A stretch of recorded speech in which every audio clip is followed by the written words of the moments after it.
Qué alegría poder saludarte. Está comenzando un nuevo episodio de Biblia Fácil. Y qué bueno saber que tú estás allí del otro lado de esta pantalla, listo para poder participar también de este programa. Una de las cosas que más me encanta saber es que antes que la palabra llegue a tu corazón, el Espíritu Santo ya impresionó tu mente. Ya te preparó para este momento especial. Por eso es que el tiempo que vas a invertir a continuación va a representar sin duda esperanza, fe, fortaleza, espiritualidad. Así que eres bienvenido. Me alegra poder saludarte y estamos listos ahora para continuar con aquel camino que ya comenzamos hace algunos episodios atrás, hablando acerca del mensaje que tiene 3 ángeles, basado en Apocalipsis capítulo 14. Ya hablamos aquí algunos aspectos importantísimos de este mensaje. Primero, que es urgente, que es para el tiempo del fin, que es el remanente quien proclame este mensaje. Y este mensaje tiene como base el Evangelio eterno. Ese Evangelio tiene que ser predicado a toda nación, tribu, lengua y pueblo. Mas el Evangelio tiene que cambiar la vida, tiene que transformar el corazón. Entonces ahí encontramos 3 imperativos. El primer imperativo es temer a Dios. Segundo es dar gloria a Dios. Y el tercero es adora a Dios. Sin embargo, en medio de esos imperativos hay una razón. Y es porque la hora de su juicio ha llegado. Eso vamos a hablar hoy. ¿En qué momento comenzó el juicio? Bienvenido. Y antes yo quiero ofrecerte un material precioso que puede estar hoy en tus manos. Se trata de la revista Esperanza con su primera edición, La cura del pecado. Este curso está totalmente disponible y es gratuito para que puedas solicitarlo a través de nuestro WhatsApp más 5512-9810-1460 o también puedes ingresar a nuevotiempo.com/escuela bíblica. ¿Listo? Con Biblia en mano, vamos entonces al estudio de hoy. Bienvenidos amigos a un capítulo más. Vamos a abrir la palabra del Señor y como siempre, antes de hacerlo, vamos a orar. Oramos. Gracias Señor te damos por este especial momento que tenemos una vez más para abrir tu palabra. Gracias porque en ella encontramos una luz para el camino, curación para nuestras heridas escondidas, pero sobre todo transformación y salvación. Que tu Santo Espíritu nos ilumine, que hoy podamos comprender por qué es tan importante entender este tema sobre el juicio que se está realizando en el cielo. Que pueda producirnos alegría, porque ahora tenemos oportunidad de arrepentirnos y de que tú seas nuestro abogado e intercesor. Toma nuestra vida en el nombre de Jesús. Amén.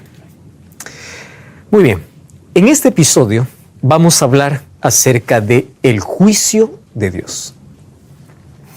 Qué interesante que hoy vamos a descubrir que todo el tema del juicio podemos encontrarlo en el último libro de la Biblia, en Apocalipsis.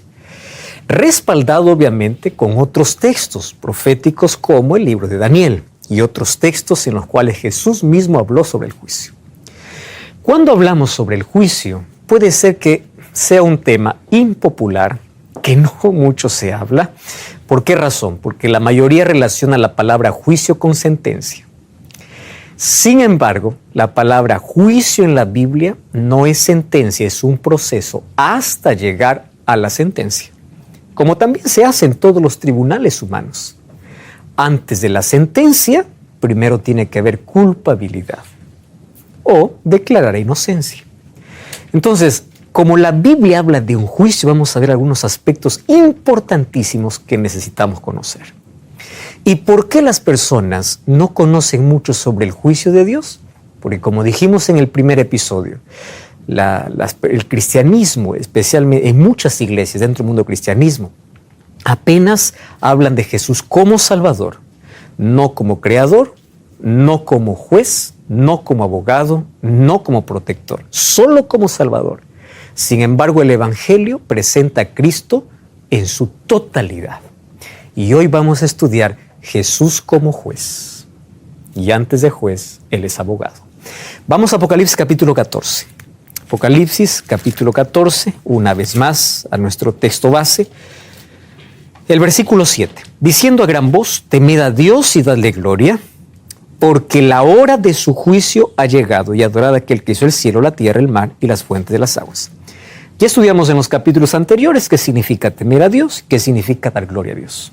Ahora, antes del tercer imperativo, que es adora a Dios, entiende que se está desarrollando un juicio.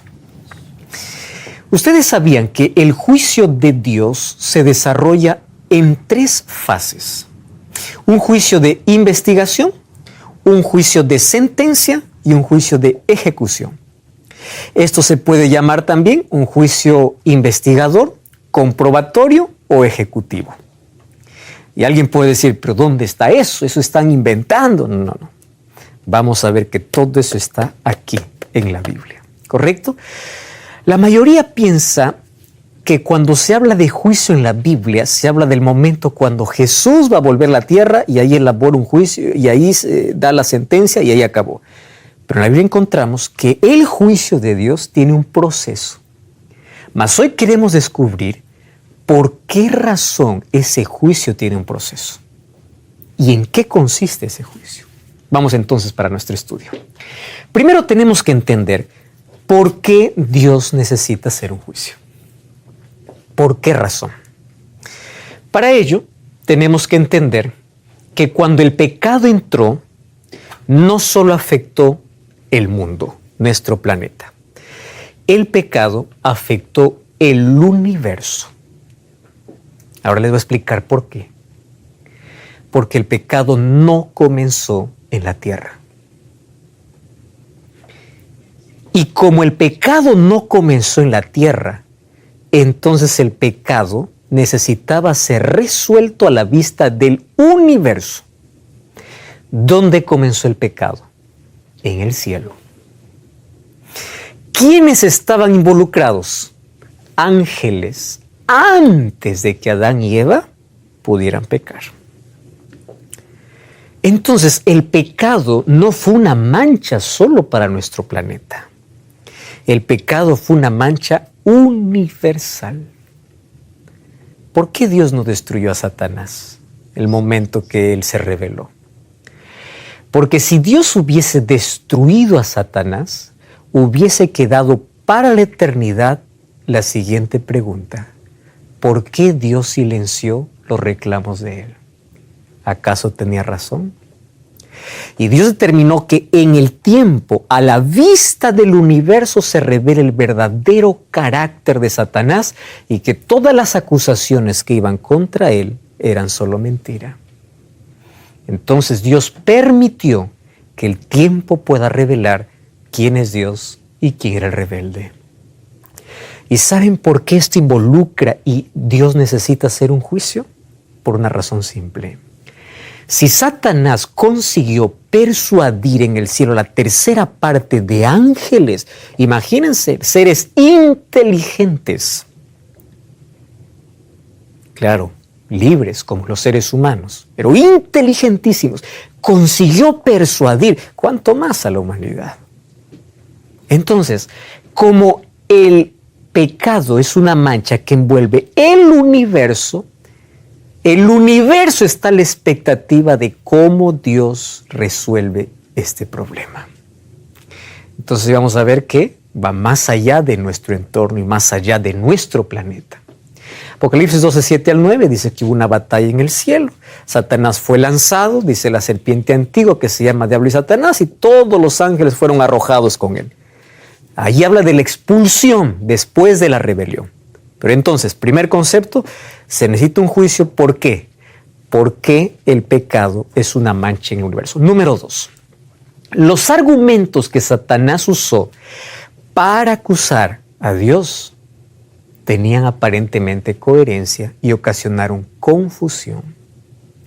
Por eso es que él logró la tercera parte de ángeles.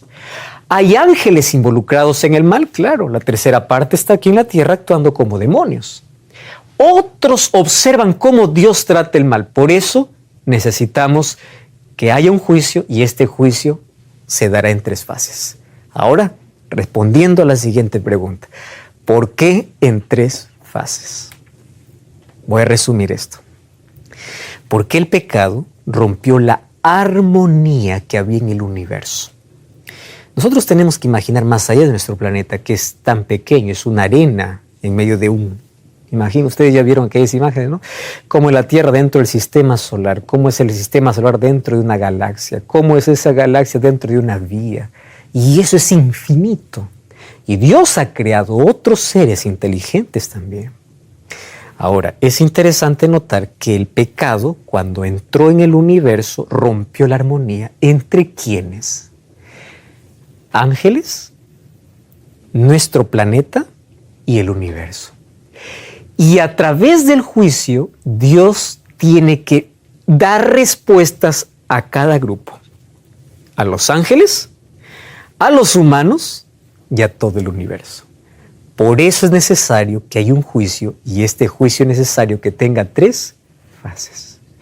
Y las 3 fases son para poder nuevamente colocar en armonía aquello que el pecado quebró. Vamos a la primera fase. ¿Les parece? Primera fase. Antes de poder entrar a la primera fase, miren lo que dice 1 Corintios capítulo 4, versículo 9. Dice así, el apóstol Pablo. Porque según pienso, Dios nos ha exhibido a nosotros, los apóstoles como postreros, como sentenciados a muerte. Presten atención a esta expresión.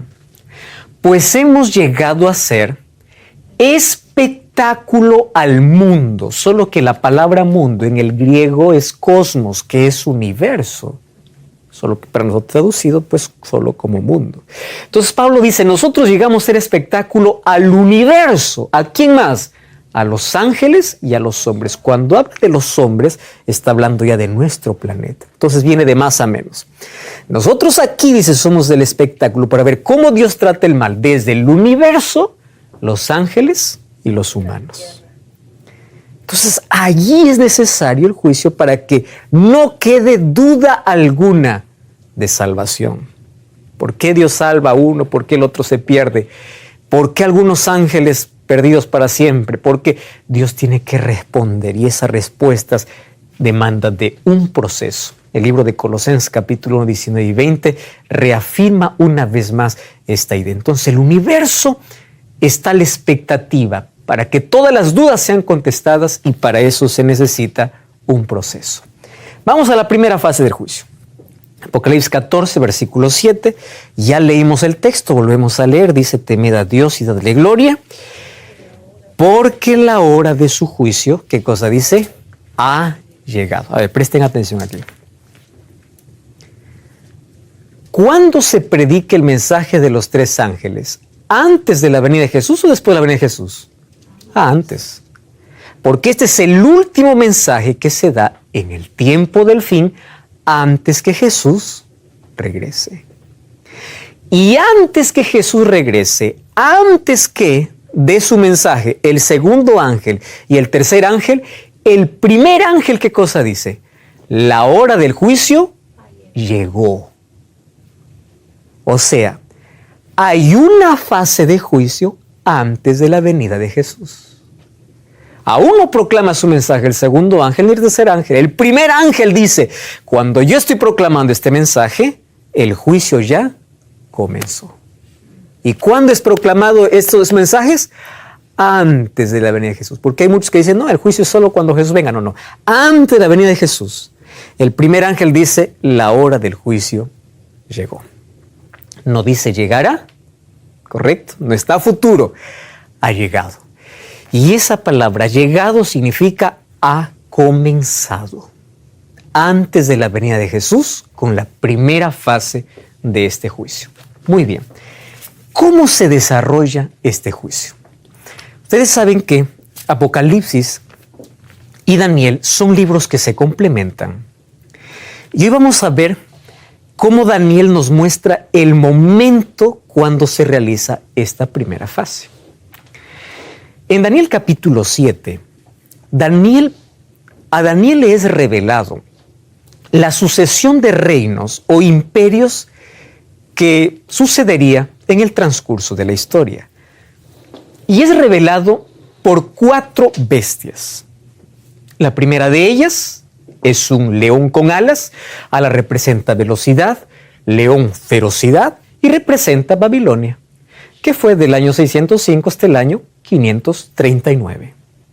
En el año 539, ¿quién conquistó Babilonia? Los medos y los persas. En el mes de octubre desviaron el río Éufrates mientras estaba Belsasar allí celebrando y bebiendo vino en los vasos sagrados del templo. Entraron los medos y los persas, desviaron el río, conquistaron la ciudad. Muy bien, pero ese imperio no duró para siempre. Y ese imperio era representado ¿por qué? Por un oso. Y un oso que tenía 3 costillas en la boca, que representaban obviamente sus más grandes conquistas, ¿no? Egipto, Babilonia y Lidia, que son lo que ellos conquistaron. Y dice que este oso también fue derrotado. ¿Por quién? Por un leopardo. ¿Y cuándo fue derrotado los medos persas? En el año 331. ¿Quién aparece en el año 331? Pues Alejandro, un muchacho. Este Alejandro, cuando comienza a conquistar territorios, era feroz para hacerlo. Era muy joven, él murió joven incluso, porque si él seguía vivo, ese imperio no sé hasta cuándo hubiese durado. Pero en el año 331, Alejandro conquista a los medos y los persas, y ahí comienza el imperio griego. Y los griegos tuvieron grande influencia, pero no serían para siempre. Cuando muere Alejandro, 4 generales toman control del imperio. Ahí está Ptolomeo, está Lisímaco, está Casandro. Esos cuatro generales comienzan a pelear por territorio, debilitan el imperio y viene el 4º imperio. ¿Cuál es el 4º imperio? Representado por una bestia feroz. Y en la batalla de Pidna, en el año 168, es donde Roma derrota ¿a quién? A Grecia. Ahí aparece la era de los Césares, de los emperadores, y este es representado por un animal feroz. ¿Hasta cuándo? Esto va hasta el año 476 después de Cristo, cuando Odoacro vence a Rómulo Augusto, que es el último emperador romano. Y a partir de allí Roma imperial es dividida en todo lo que hoy es Europa. Lo que era un imperio se dividió, pero no cuando desapareció la Roma imperial. ¿Qué cosa quedó de Roma? La Roma papal con el obispo. Eso vamos a ver un poquito después. Pero le estoy haciendo este recuento porque vamos al capítulo 7 de Daniel. Y miren lo que dice Daniel capítulo 7 para hablar acerca de esta primera fase de juicio. Como ya les expliqué la visión de las 4 bestias, vamos allí al texto donde corresponde el juicio. Capítulo 7, versículo 13 y versículo 14. Miren lo que dice. Miraba yo en la visión de la noche, y he aquí con las nubes del cielo venía uno como un hijo de hombre.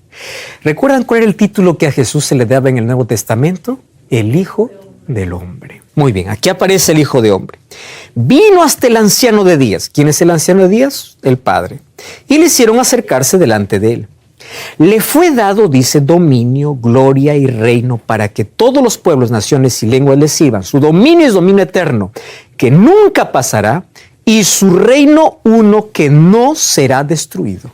¿De qué está hablando? Del momento cuando el imperio eterno sea ahora gobernado ¿por quién? Por Cristo. El imperio que nunca pasará. Muy bien. Solo que antes, miren lo que sucede, antes de que él pueda recibir allí el dominio y el imperio, miren lo que dice el capítulo 7, versículo 9.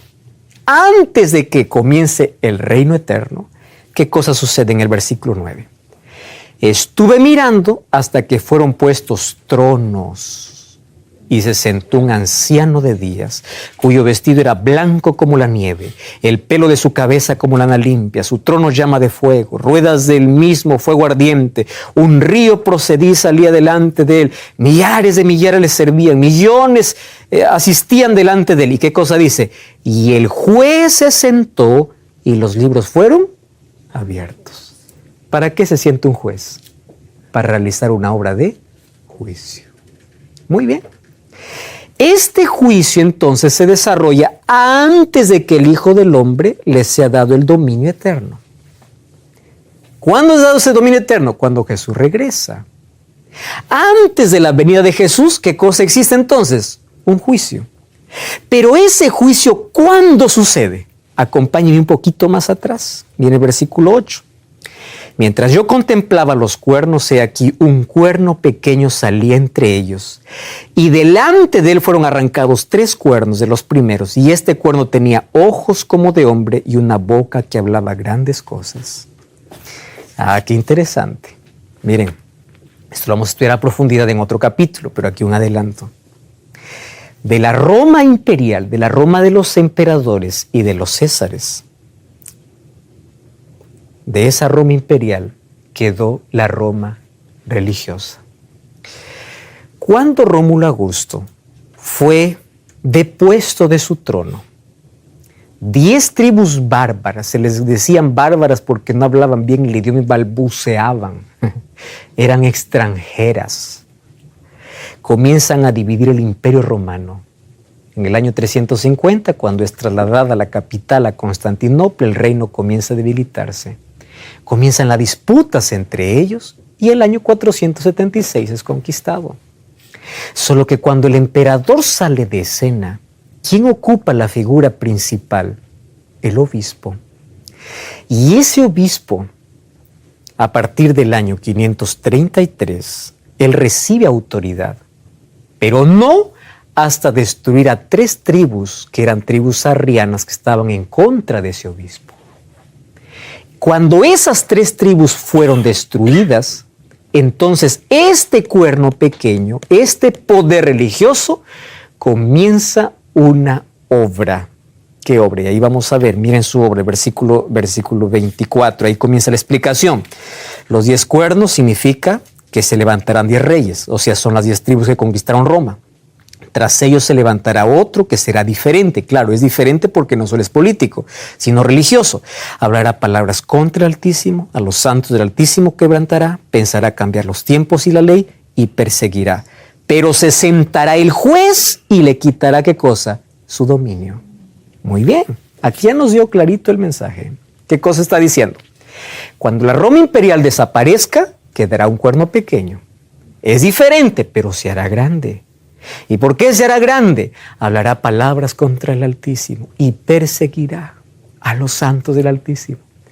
¿Qué sucedió en el año 538? Basta una ojeada a los libros de historia. Desde el año 538 hasta el año 1798 hubieron 1260 años de persecución, que aquí es conocido como tiempo, tiempos y la mitad de un tiempo. Tiempo es un año, tiempo es 2 años, mitad de un tiempo, medio año. Si sumamos, ¿cuánto da? 3 años y medio.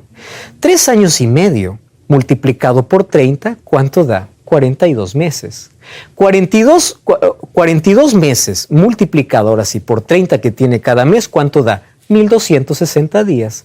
O sea, la profecía de 3 años y medio, 42 meses o 1260 días es la misma, para hablar de un periodo de persecución que este poder hará. Pero dice, cuando termine ahora la primera parte de su dominio, ¿quién se siente? El juez. ¿Y cuándo terminó ese dominio? En el año de 1798. ¿Qué sucedió en 1798? Mientras el Papa Pío VI estaba celebrando su aniversario de coronación en la Capilla Sixtina, vino Berthier, enviado por Napoleón Bonaparte, tomó prisionero al Papa y le quitó todos sus privilegios. Pero Apocalipsis 13 dice que esa herida será sanada. En el año 1929, Mussolini le entregó nuevamente las 44 hectáreas que hoy es el Vaticano. Vamos a hablar un poquito después con más detalles de este asunto. Pero aquí dice que después de la Roma imperial aparece una Roma religiosa, que impone, que persigue, que habla palabras contra el Altísimo y que cambiará la ley. Por eso vamos a ver cómo es que la ley fue alterada. No por Dios, sino por seres humanos, y especialmente por ese poder. Pero vamos al punto que estamos conversando. Resulta que cuando se acabe esa hegemonía, ¿qué cosa dice? Que el juez se sienta. ¿Cuándo terminó? 1798.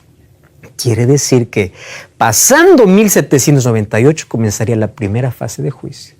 Y si nosotros analizamos la profecía de Daniel 8:14, vamos a encontrar que ese juicio comenzó en el año de 1844.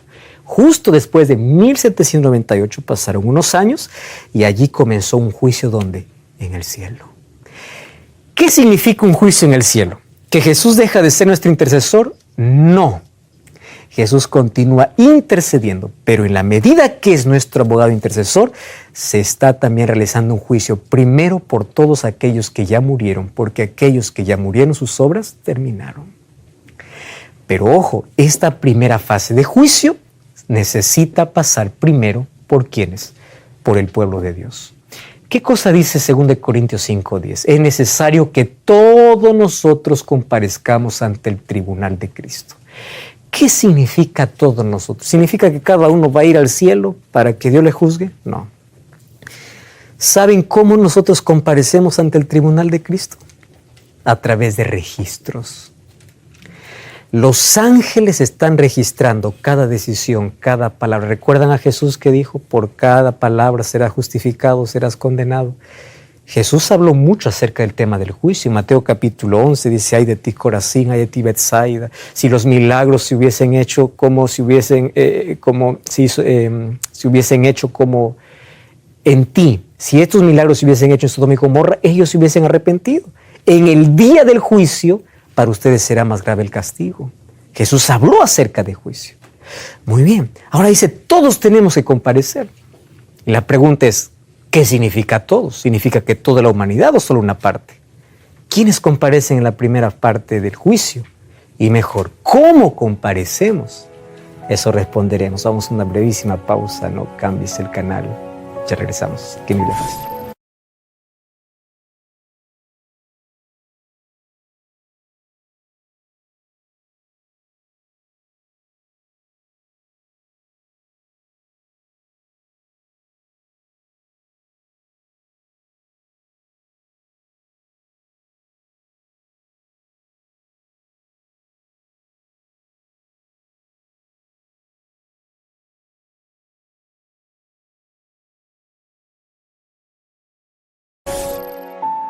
Estamos de regreso aquí en Biblia Fácil. Ya sabes que puedes solicitar la revista La Cura del Pecado. Es totalmente gratis a nuestro WhatsApp más 5512-9810-1460 o ingresa a nuevotiempo.com/escuela bíblica. Muy bien, estamos hablando acerca de la primera fase del juicio. El libro de Daniel nos explica que después que el cuerno pequeño, ese poder político religioso, tendría una hegemonía sobre el mundo, el juez se sentó y los libros fueron abiertos. El apóstol Pablo nos dice que todos tenemos que comparecer ante el juicio. Muy bien, ¿de qué manera comparecemos? Los ángeles registran cada acción, cada palabra. Todo lo que nosotros hacemos está en registro. Y ahí viene la pregunta. ¿Dios necesita de registros? Si Él sabe hasta nuestros pensamientos. Dios no necesita, pero los ángeles sí. El universo sí. Los seres humanos sí. Entonces ustedes entienden por qué es necesario el juicio. No porque Dios no sepa las cosas, está registrando nuestras acciones. Se registran las acciones porque habrá una segunda fase donde los seres humanos redimidos comprobarán Dios es justo. La armonía volverá después de un juicio. Todas las preguntas serán respondidas. ¿De qué manera comparecemos? A través de nuestras palabras, pensamientos y acciones que nadie ve aparentemente, pero que están siendo registradas. Por eso dice que los libros se abren. Pero cuando vamos al libro de Primera de Pedro 4:17, dice que es tiempo de que el juicio comience por la casa de Dios. Y si comienza por nosotros, ¿cómo será el fin de aquellos que no obedecen el Evangelio? Qué interesante. Miren, presten atención aquí. La primera fase de juicio no se presenta a toda la humanidad. Se presenta solamente a aquel que dice creer en Jesús. Por eso es que Jesús dijo, no todo el que me dice Señor, Señor, entra en el reino de los cielos. La pregunta es, ¿cómo se va a determinar entonces si todos parecen ser buenos, todos parecen ser cristianos, todos alaban a Dios? tiene que haber un registro, tiene que haber un juicio. Necesita una comprobación, porque no todo el que me dice Señor, Señor entrará. Entonces, antes que Jesús venga con la recompensa, tiene que haber una evaluación, un juicio. Sí, Antonio. Sí, una pregunta. Sí, ¿por qué Dios esperó tanto para empezar el juicio y no lo hizo una vez que Jesús murió? Porque Dios en su soberanía, Él tiene un tiempo totalmente diferente al del ser humano. Para nosotros puede ser siglos, para Dios en el tiempo es totalmente distinto. Y Él sabe en qué momento colocar punto final. Y la garantía de que Él colocará punto final es porque ya cumplió la promesa de su primera venida. Eso me garantiza que su segunda venida es cierta. Pero en cuestión de tiempos, te voy a hacer una ilustración media fea, pero va a dar para entender. ¿Tú sabías que los años perro, comparado a los que lo visualiza el ser humano, hay una diferencia enorme? Por ejemplo, un perro, si vive 7 años, es como si vivió 30, 40 años. Pero para el ser humano, 30 años todavía está la mitad de vida. La diferencia es enorme. Entonces nosotros, no estoy comparando al ser humano con un perro, pero nuestra visión de tiempo es totalmente distinta, totalmente diferente. Entonces Dios ya planificó, Dios ya determinó el momento en el cual lo hará. ¿Correcto? Muy bien. ¿Por qué es necesario este primer juicio, la primera fase del juicio? Para determinar de entre todos los creyentes quiénes se salvan y quiénes se pierden. Por eso es que en la iglesia, ¿quiénes hay? Ovejas y cabritos, trigo y cizaña, vírgenes prudentes y fatuas. ¿En qué momento se hace la distinción? En la primera fase. Tú dices que me amas, tú dices ser creyente, vamos a ver tus obras. Escuchen una cosa, somos salvos por gracia, pero somos juzgados por obras. Nunca se olviden eso, y eso es bíblico. Eso dice Santiago capítulo 2, 10 al 12. Seremos juzgados por la ley de la libertad, aun cuando somos salvos por la gracia, porque nuestras obras tienen que ser la evidencia, no la causa. La causa de la salvación es la gracia, la evidencia es las obras, la obediencia a Dios. Ahora, en esta primera fase, entonces se determina quién es trigo y quién es cizaña. Por eso es que Pedro dice, si comienza por aquellos que dicen ser creyentes por la casa de Dios, ¿cuál será el fin de los que no obedecen? ¿Cuál es el fin de los impíos? Que dice Juan capítulo 3, versículos 16 y 17. El que creyere, ahí dice, porque de tal manera amó Dios al mundo, para que todo aquel que en Él cree no se pierda, mas tenga vida eterna. Que dice el siguiente versículo, pero que el que no cree ya ha sido condenado. ¿Por qué? No hay de qué juzgar. En la primera fase de juicio entran todos aquellos que dicen ser creyentes. ¿Correcto? Allí se determina quién de entre los que murieron resucita y quién no. Quién de entre los vivos está listo para ir al cielo y quién no, aún siendo creyente. Esa es la primera fase del juicio. Y la pregunta es, ¿y dónde entra toda la humanidad? Dejemos para la segunda fase. Sí. Pastor, cuando dice obras, ¿a qué obras se refiere? La evidencia de un cristianismo auténtico, de una relación con Dios. Lo que ya vimos, temer a Dios y dar gloria a Dios, el carácter y la obediencia. ¿Cuándo termina esa fase? Va a llegar un momento en la historia en que se da a pronunciar. El que es injusto sea injusto, el que es inmundo sea inmundo, el que es justo practique la justicia, el que es santo santifíquese todavía. Llegará un momento en que Cristo dejará su obra de intercesión en el cielo. A eso se le llama el fin de la gracia. Esa puerta se cierra, así como en el arca Dios cerró la puerta, Dios cerrará la oportunidad en el cielo. El que es justo sigue justo. Cuando se termine esa gracia, los casos están determinados. Pero miren lo que dice el siguiente versículo. Yo vengo pronto y mi galardón conmigo para recompensar a cada uno, nos hemos olvidado de esta expresión, según fuera su obra. Entonces, para recompensar a cada uno, ¿qué cosa primero tuvo que haber? Un juicio, para determinar. Entonces, antes de la venida de Jesús, es necesario este juicio. Porque aquí se determina la recompensa. Allí finaliza la primera fase. Versículo capítulo 16, 27 de Mateo dice, el Hijo del Hombre vendrá en la gloria de su Padre y con sus ángeles y pagará a cada uno conforme sus obras. Entonces aquí ya podemos decir lo siguiente. nadie recibe recompensa cuando muere. Porque la recompensa se dará en un solo momento. ¿Cuándo? Cuando Cristo regrese. No es que cuando uno muere, si fue bueno ya está disfrutando de la gloria, si fue malo ya está en el infierno. No, no. Yo vendré para pagar a cada uno de acuerdo a sus obras. Nadie tiene recompensa adelantada. Todo sucederá en la venida de Cristo, después de haberse ejecutado un juicio. Entonces, en esta primera parte del juicio, ¿quiénes entraron? Desde Adán y todas las generaciones de aquellos que dicen creer en Jesús. Aquellos que nunca aceptaron a Cristo, ¿qué sucederá? Ellos ya están para la segunda fase de juicio, o para la tercera fase, ¿no? Porque han rechazado a Cristo. En esta primera fase entra todo aquel que dice ser creyente. Por eso el creyente no debe tener miedo.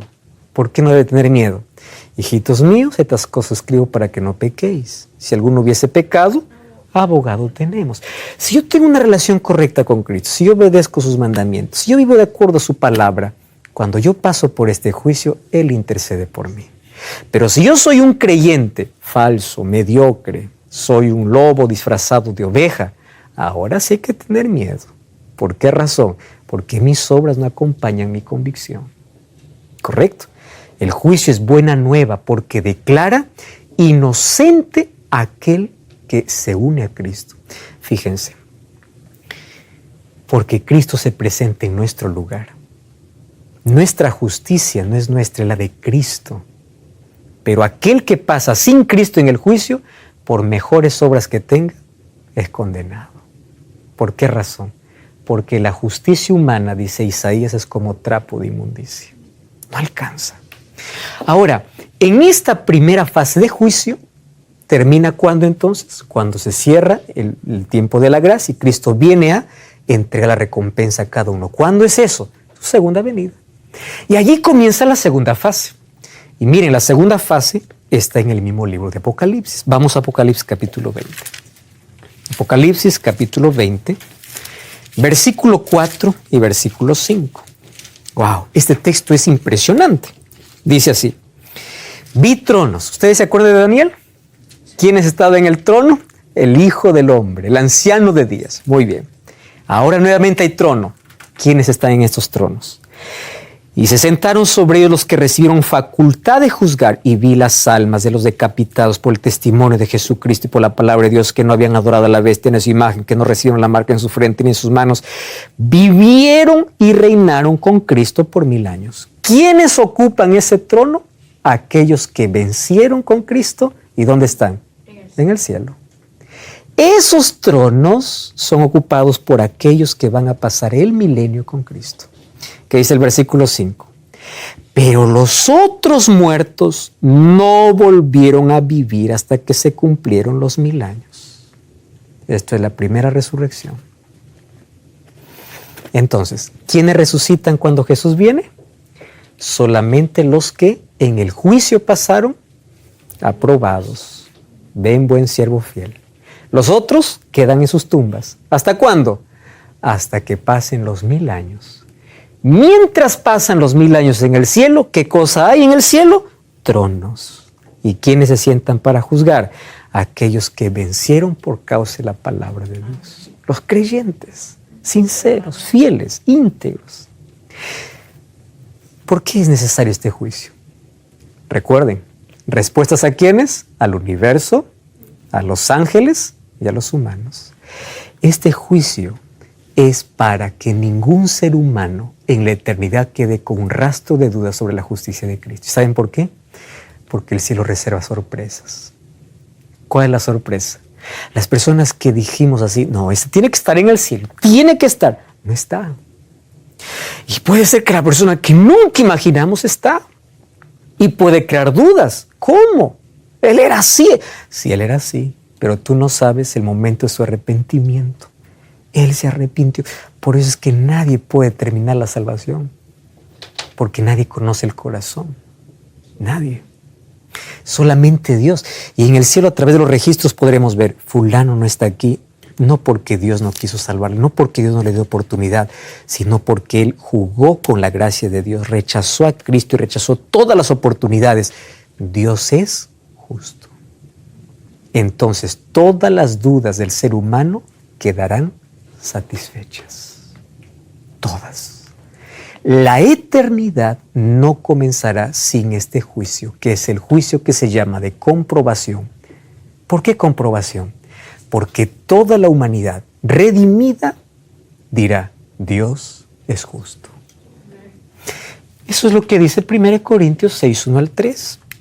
Allí dice, ¿acaso ustedes no saben que tenemos que juzgar? Miren, lean 1 Corintios capítulo 6, versículo 1 hasta el versículo 3. 1 Corintios, el apóstol Pablo. Vamos al versículo 2. ¿No sabéis que los santos han de juzgar al mundo? Y si el mundo ha de ser juzgado por vosotros, sois indignos de juzgar cosas muy pequeñas. ¿No sabéis que hemos de juzgar a los ángeles? ¿Qué está hablando aquí Pablo? ¿Qué ángeles vamos a tener que juzgar? Aquellos que unieron su destino con Satanás. Ahora presten atención.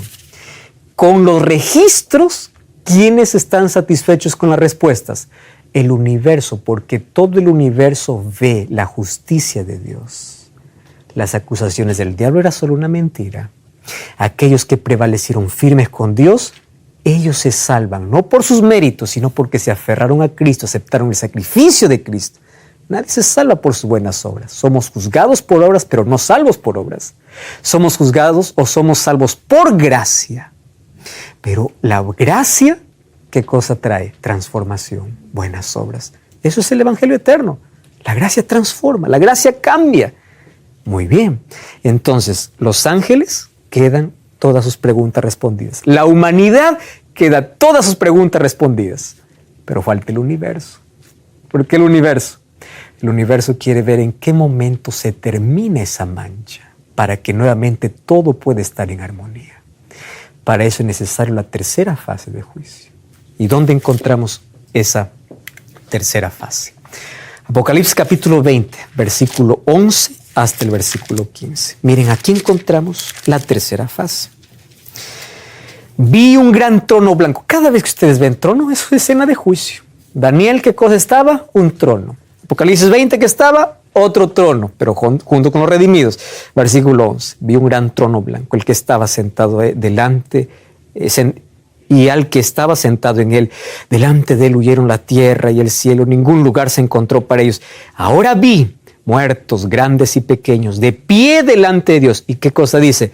Los libros fueron abiertos. Otra vez.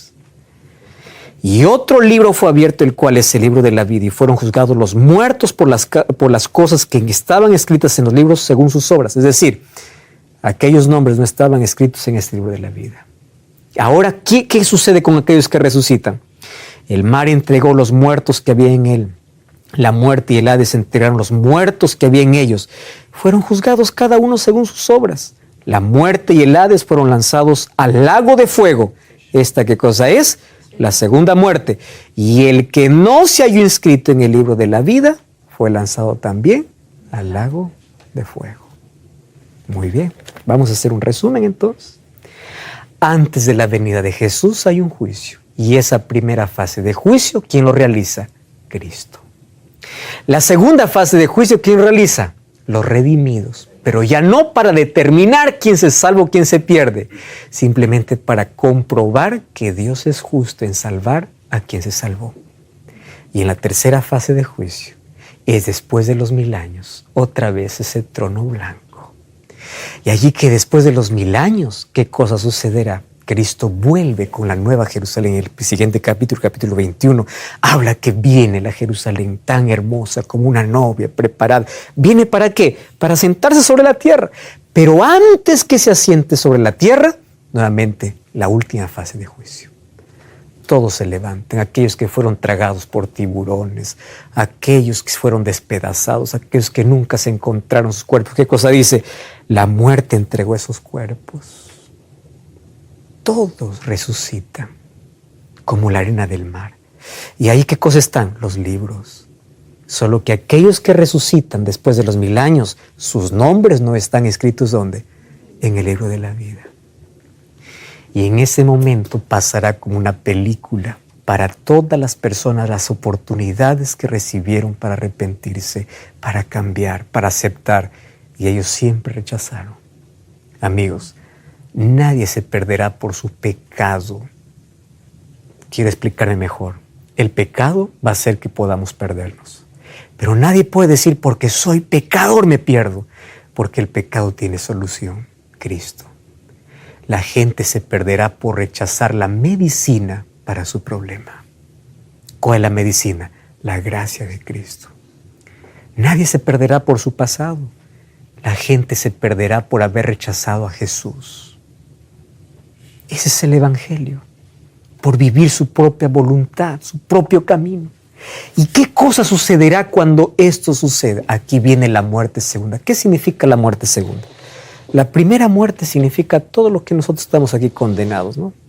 Venimos a la existencia, en un momento vamos a morir.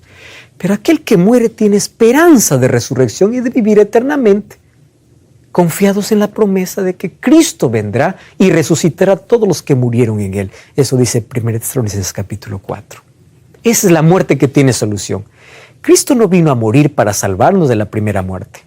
Cristo vino a morir para salvarnos de la segunda muerte. ¿Cuál es la segunda muerte?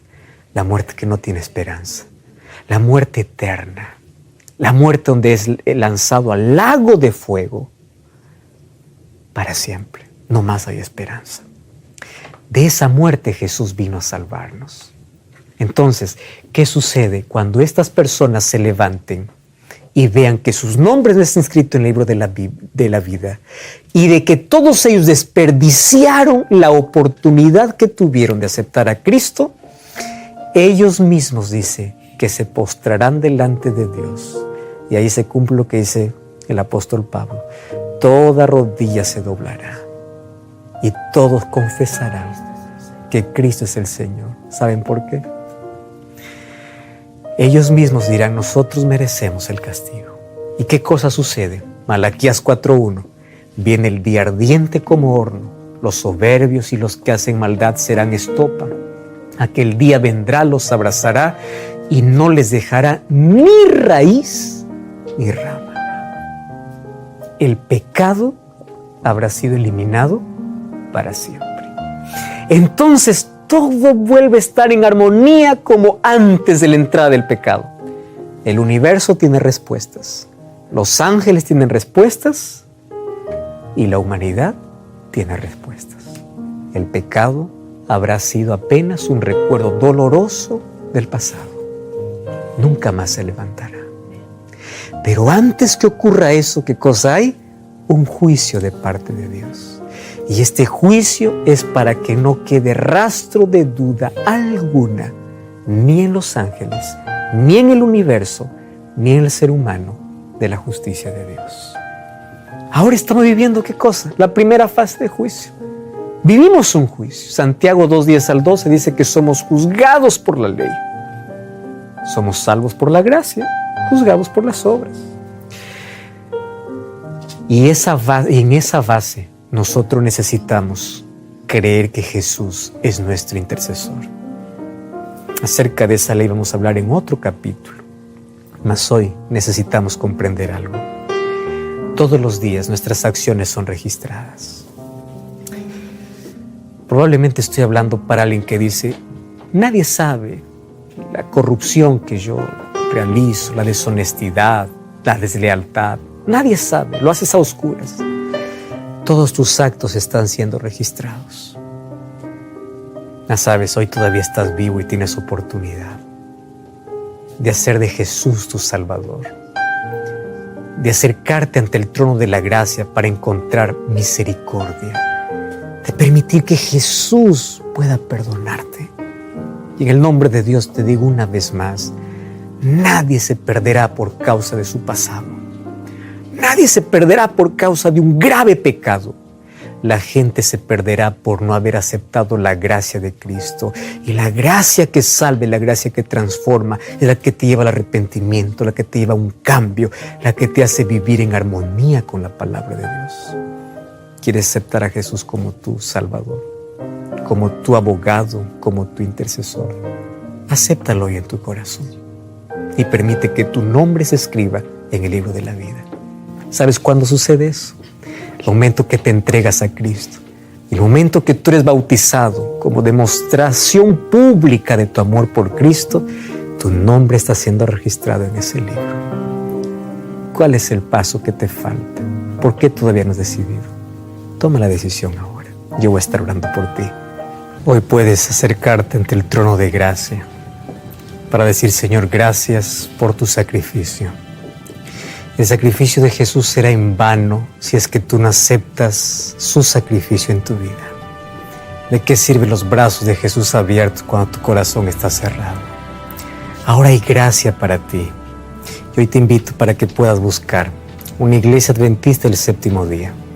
Anda para allá para que juntos podamos seguir aprendiendo sobre este fascinante tema. Mas si hoy entregas tu vida a Jesús, ora conmigo. Oramos. Gracias, Señor, por tu palabra. Y hoy queremos aceptar a Jesús como nuestro Salvador. Que tu sacrificio sea aplicado en nuestra vida. Que en esta primera fase de juicio podamos nosotros no tener la sentencia de condenación, sino la salvación, porque confiamos en tu gracia y en tus méritos. Toma nuestro corazón en tus manos. Acepta nuestra entrega. En el nombre de Jesús. Amén. Amén.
smile. I know you are doing hard work to make things possible. I want to let you know that I am with you and I will be forever. Every little thing related to you make me smile. I know you are doing hard work to make things possible.